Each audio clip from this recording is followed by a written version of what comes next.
Chapter 25, from 1824 to 1836, Section 14.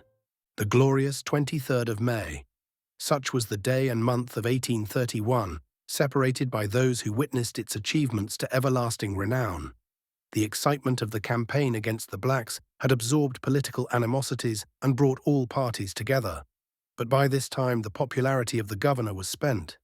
The struggle for parliamentary reform agitated Great Britain, and the colonists determined to attempt the recovery of their rights as Englishmen. So lively was the interest in the affairs of Europe that the tricolour was mounted by more ardent politicians. The last wave of revolution, which had scattered thrones, rippled on these shores. A meeting was called by the sheriff, and the principal speakers were the Gellibrands, Crombie, Cartwright, Abbott, F. Smith, Meredith, Lascelles, Gregson, Dunn, Jennings, Kemp, Hewitt, and Lowes. Of these, none were so conspicuous as Mr. Thomas Horne, a relative of the great Horne Tooke, afterwards puissant judge, and who was described as the honest barrister by the admiring press. "If crushing," said the learned civilian, "is to be brought into operation, no doubt I shall be crushed. Let them crush me, and they will associate my name with the record of this meeting, which history will preserve to the latest period of time." The object of the movement was to bring under the royal notice the government of the colony, and to demand trial by jury and a legislative assembly. The petition to the king was entrusted to the custody of Mr. Sams, who was proceeding to Great Britain. Whether it ever reached the throne was a matter of dispute. Some said it had been committed to the deep with much solemnity. Others that it had passed from the messenger to the hands of a merchant, who disregarded its fate.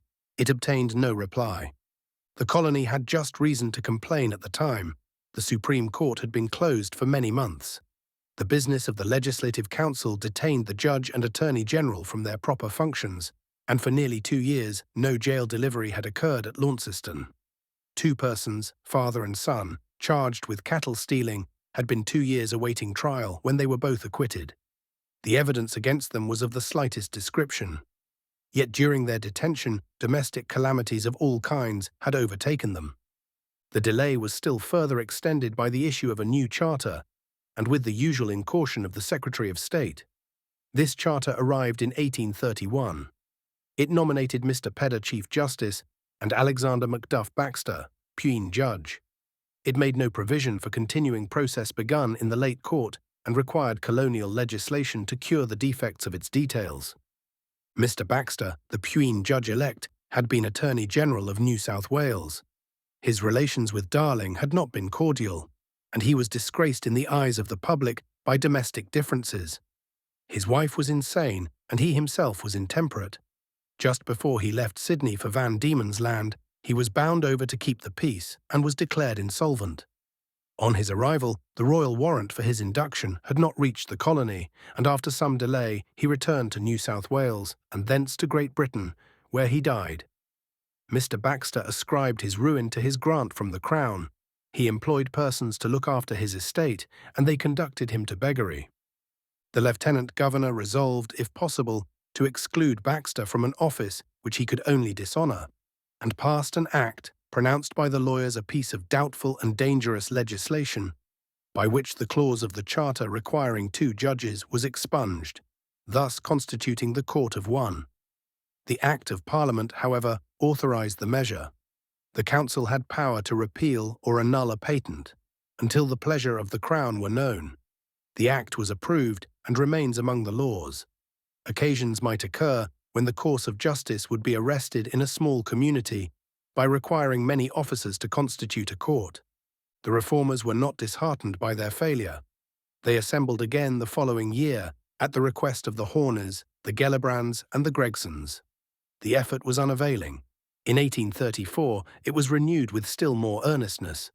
The former parties, reinforced by many important accessions, maintained the popular cause. Repeated disappointments excited some bitterness, which was expressed in strong terms. Mr. Thomas Horne reminded the Home Government that they would make a dissatisfied and turbulent people, ready to use their power and assert their rights if necessary by force of arms. He advised the oblivion of minute grievances and said, were the angel Gabriel to propose one measure and Satan another, If he considered Satan's the most politic, he should have the honor of adopting it. But neither importunity nor threatenings prevailed. These efforts were renewed in the following year, but in 1835, some of the chief advocates of a legislative assembly deprecated the penal institutions of the colony and proposed that all convicts, on their arrival, should be set free. Of this plan, Mr. R. L. Murray was a distinguished advocate.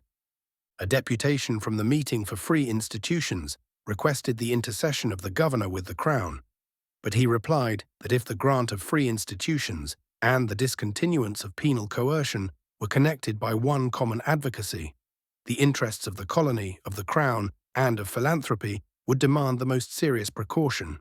He maintained that all British rights were conceded, excepting the elective franchise, and quoted with more cleverness than dignity their statements of colonial opulence to show how little they had suffered by a former denial of their prayers.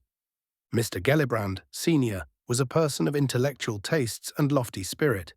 His early life had been spent among liberal politicians. He was a zealous advocate of freedom, but still more of knowledge and virtue. Mr. Gellibrand, Jr., was a lawyer of popular talents, whose practice as a barrister made office of little importance, and who, when discarded by Arthur, opposed him with incessant vigor.